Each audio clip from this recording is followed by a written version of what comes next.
दोस्तों नमस्कार। दोस्तों पिछले 7 महीने से ज्यादा समय से नरेश मीणा जेल की सलाखों के पीछे हैं। लगातार नरेश मीणा की रिहाई के लिए आंदोलन हो रहे हैं। नरेश मीणा के समर्थकों ने, मीणा समाज ने और कई बड़े दिग्गज नेताओं ने नरेश मीणा की रिहाई के लिए एड़ी से चोटी तक का जोर लगा दिया है, लेकिन नरेश मीणा की रिहाई अब तक नहीं हो पा रही है।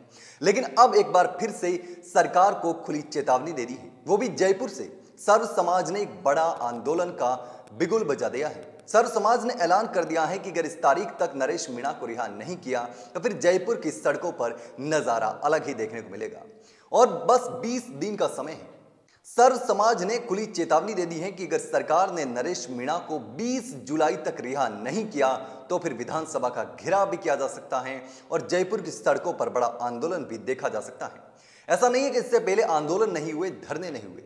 लगातार नरेश मीणा की रिहाई के लिए आंदोलन भी हुए, धरने भी हुए और जयपुर कुछ करने की बार बार घोषणा हुई, लेकिन कुछ नहीं हुआ।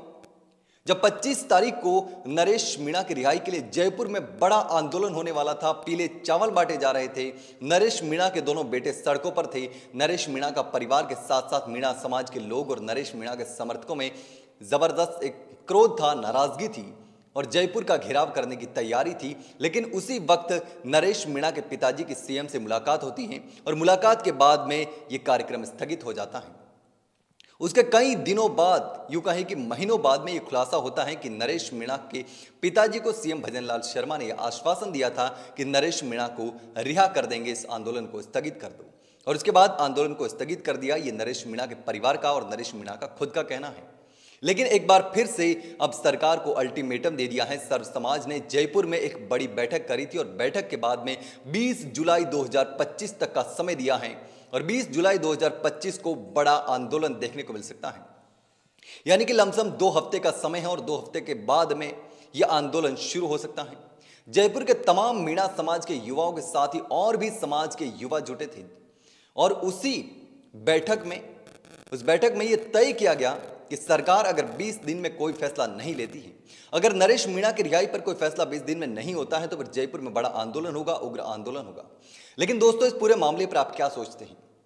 क्या आखिर नरेश मीणा की गलती थी या फिर फंसाया जा रहा है? और क्या अब 20 दिन का जो अल्टीमेटम दिया है, क्या सरकार पर इसका दबाव पड़ेगा? क्या 20 दिन के अल्टीमेटम से सरकार डरेगी? क्या 20 जुलाई तक नरेश मीणा की रिहाई हो पाएगी या फिर यह मामला यूं ही खींचता चला जाएगा? क्योंकि मामला कोर्ट में चल रहा है। इससे पहले भी बहुत सारे आंदोलन हुए, धरने हुए, लेकिन नरेश मीणा की रिहाई नहीं हो पाई।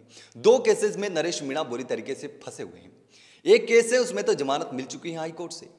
एसडीएम को थप्पड़ मारने के मामले में नरेश मीणा की जमानत पर फैसला हो चुका है, लेकिन समरावता में जो हिंसा हुई थी, उस हिंसा वाले केस में नरेश मीणा को अभी तक जमानत नहीं मिली है। पहला केस था एसडीएम को थप्पड़ मारना और दूसरा केस था गांव में जो आगजनी हिंसा और तोड़फोड़ हुई थी उसका केस। उसका भी नरेश मीणा पर लगा था। उसके साथ ही पुलिस की हिरासत से भागने का भी केस लगाया था। लेकिन मुख्य जो केस है, सबसे गंभीर केस है समरावता में हिंसा का मामला और उस हिंसा के मामले में नरेश मीणा की जमानत टलती जा रही है। लेकिन अब नरेश मीणा के समर्थकों का साफ कहना है कि नरेश मीणा को फंसाया जा रहा है, उसके खिलाफ कोई बड़ी साजिश की जा रही है और कई लोगों को नरेश मीणा के बाहर आने से खतरा है और वो नहीं चाहते कि नरेश मीणा जेल से बाहर निकले।